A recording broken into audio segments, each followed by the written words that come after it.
I've always been curious, the kind of kid who clicks on those links at the bottom of the page, even though everyone warns you not to. The dark web was just another thing to explore, proof that I wasn't afraid of anything. I downloaded Tor, and suddenly I had access to this whole hidden world that nobody talks about. At first it was kind of cool. There were weird forums and black market selling stuff I didn't understand. It felt like I was doing something illicit, something that could get me in trouble, but nothing bad happened. Nobody seemed to care that I was there. I started going back every night, scrolling through threads about conspiracy theories and paranormal stuff. It was all so obviously fake, but it was entertaining. I felt like a voyeur, peeking into the minds of people who were really out there. Then I saw my name. I was browsing this forum about ghosts or something, and suddenly I saw my handle pop up on the screen. My heart started racing. I hadn't posted anything. I was sure of it. I scrolled up to see what I had supposedly written, but there was nothing. It was just my name, sitting there in the middle of the page. I told myself it was a glitch. I closed the browser and reopened it, but my name was still there. It wasn't a big deal, I figured. Maybe someone else had the same handle, but I couldn't shake the feeling that something was off. The next night, I saw it again. This time it was a post. "I'm watching you," it said. I felt a chill run down my spine. Okay, that's not funny anymore, I thought. I decided I was done with the dark web. It wasn't worth it if some creep was going to stalk me. But when I went to close my account, I realized I couldn't remember my password. I tried a bunch of different combinations, but none of them worked. I was locked out of my own account.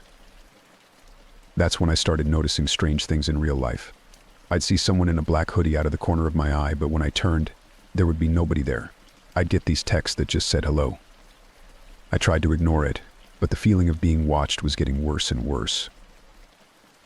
I started varying my routine, taking different routes to school and stuff. But no matter what I did, I couldn't shake the feeling that someone was following me. I'd see movement in the trees when I walked home at night. I started looking over my shoulder all the time. I was too afraid to tell anyone. I didn't think they'd believe me, and even if they did, what could they do? I was the one who had gone on the dark web in the first place. This was my fault. I tried to just stay home, but my parents got suspicious. They kept asking if I was okay, if something was wrong. I had to pretend like everything was fine. I felt so alone. I started seeing things when I was awake now. Shadows darting around my room. I'd hear my name whispered when nobody was there. I wasn't sleeping at all anymore. I was so tired all the time. I knew I had to do something. I couldn't just sit around and wait for this person to do whatever they were planning. But what could I do? I was just a kid, and this was some creepy adult who knew way more about computers than I did. I decided to try and hack back into my account. I used this program I found online to crack the password. It took a few hours, but I finally got in. I changed the password and deleted the account, hoping that would be the end of it. But when I logged off Tor, I saw this message on my desktop. "You shouldn't have done that," it said. I felt a chill run down my spine. How had they gotten onto my computer? I panicked and shut the whole thing down. When I turned it back on, the message was still there. I realized that I had made a huge mistake. I had provoked this person, and now they were really going to come after me. I'm writing this from a hotel room. I grabbed some cash and a change of clothes and left in the middle of the night. I don't know what else to do. I'm too afraid to go home. I'm going to try and get some sleep. I'll figure out my next move in the morning. I just hope I make it that long.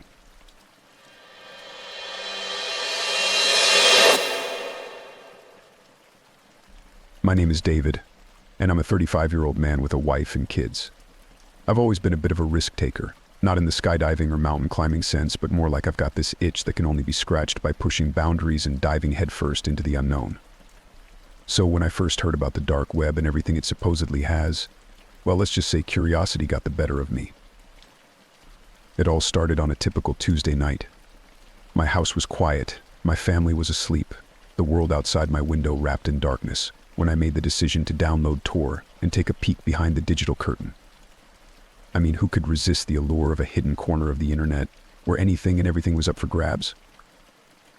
The first thing that hit me was the sheer scale of it all. It was like stepping into a whole new world, one where the rules were different and danger lurked around every corner. I spent hours clicking through forums and marketplaces, my heart racing with every illicit deal and whispered conversation. But then, I stumbled upon a certain website that really caught my attention. The sheer red coloring with a man wearing a mask that I couldn't quite make out. The site read the Funhouse, the place where you could buy anything your heart desired, no questions asked. It was like stumbling into Aladdin's cave, and before I knew it, I'd made my first purchase. I felt invincible, untouchable, like I was living in some kind of techno thriller. I was full of fear, but also excitement. I wanted more. But then the emails started coming. This is when I started to fear for me and my family's lives. I opened an email from an anonymous user. All it had was a photo of me asleep on my couch in my living room. I thought it was a prank, some sick joke from a bored hacker with too much time on their hands. But then the emails kept coming, each one more sinister than the last. They knew things about me.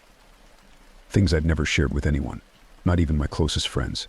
They knew where I worked, where I lived, my wife and kids' names, where they went to school, who their teachers were, what I did in my free time. It was like they were watching me, waiting for the perfect moment to strike. I tried to shake the feeling of dread that settled over me like a heavy blanket, but it was no use. Everywhere I went, I felt like I was being followed. Like there were eyes watching me from the shadows, waiting for me to slip up. I tried to fight back, to trace the emails, to find out who was behind them, but every lead turned out to be a dead end. It was like they were always one step ahead of me, taunting me with their anonymity. And then things took a turn for the worse. They started sending me more photos. Photos of me out with my family at work, even in my own backyard. It was like they were trying to prove that they could get to me whenever they wanted. I tried to tell myself it was just a prank, that it would all blow over eventually. But deep down I knew the truth. I was in way over my head, and there was no way out. So here I am, holed up in a dingy motel room as I fled from my family on what I said was a work trip. I'm watching the minutes tick by on the clock. I don't know what else to do. I'm terrified for my family. They don't deserve this. I'm scared. More scared than I've ever been in my life. I don't know who these people are or what they want from me. All I know is that I'm trapped in a nightmare of my own making, and there's no way to wake up. I just hope that I make it another 24 hours.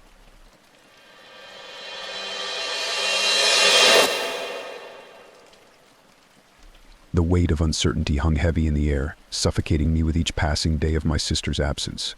My parents had become mere echoes of their former selves, their laughter replaced by the hollow emptiness of grief. But while they languished in despair, I refused to succumb. I had to find her, no matter the cost. The whispers of the dark web had always lurked at the edges of my consciousness, a realm shrouded in mystery and danger. It was said to be a place where the desperate sought refuge, where secrets were traded like currency in the dead of night, where you could gain access to the impossible. And so, with a mixture of trepidation and determination, I delved into the digital abyss. Downloading the Onion router, also known as Tor, felt like crossing a threshold into a world where shadows held sway, where morality was a fleeting concept lost amidst the chaos. The forums and marketplaces I encountered were a labyrinth of deceit and desperation, but I pressed on, driven by my need to find out the truth. I was originally just searching the browser in different forums, not really knowing where to even look to hopefully find my sister. It took about 2 hours of panicky scrolling and reading, and then, like a bolt from the blue, I found her. A photo that sent shockwaves reverberating through my soul, her image marred by the callousness of those who sought to profit from her pain. My sister, alive, was put up for sale to the highest bidder. For a moment, time stood still, the world around me fading into insignificance as the gravity of the situation crashed over me like a tidal wave. How could this be happening? Who could do such a thing? But there was no time for questions, no room for doubt. I had to act, had to reach out to those who held her fate in their hands. With trembling fingers, I composed a message, each keystroke a testament to the desperation clawing at my insides. Their response was like a dagger to the heart, confirming my worst fears with chilling finality. She was real, and she was still out there, trapped in a nightmare of someone else's making. The price they demanded was 5 Bitcoin, almost equivalent to 300,000 US dollars. Might as well have been a ransom from another dimension. I didn't have 5 Bitcoins, not even close. But the thought of abandoning her, of leaving her to whatever horrors awaited her, was inconceivable. And so, with a sense of dread gnawing at my resolve, I began to negotiate, to plead for her life with the only currency I had left, my own desperation. 2 Bitcoin. That's all I could offer. It felt like I was bargaining with the devil himself, each concession a betrayal of everything I held dear. But there was no other choice, no alternative but to play the game and pray for a miracle. As the agreement was made and the deal struck, a sense of resignation settled over me like a shroud. I had just signed myself up for a dance with the devil, a journey into the heart of darkness from which there could be no return. Now, as I sit in this coffee shop, the minutes ticking away like the final beats of a dying heart, I am consumed by a sense of impending doom. What awaits me at the appointed time and place? Will I be able to save her, or will I become just another casualty in the never-ending war between light and shadow? I don't know what lies ahead, but I know one thing for certain: I will stop at nothing to bring my sister home. Even if it means staring into the abyss and risking everything I hold dear, I will not rest until she is safe in my arms once more.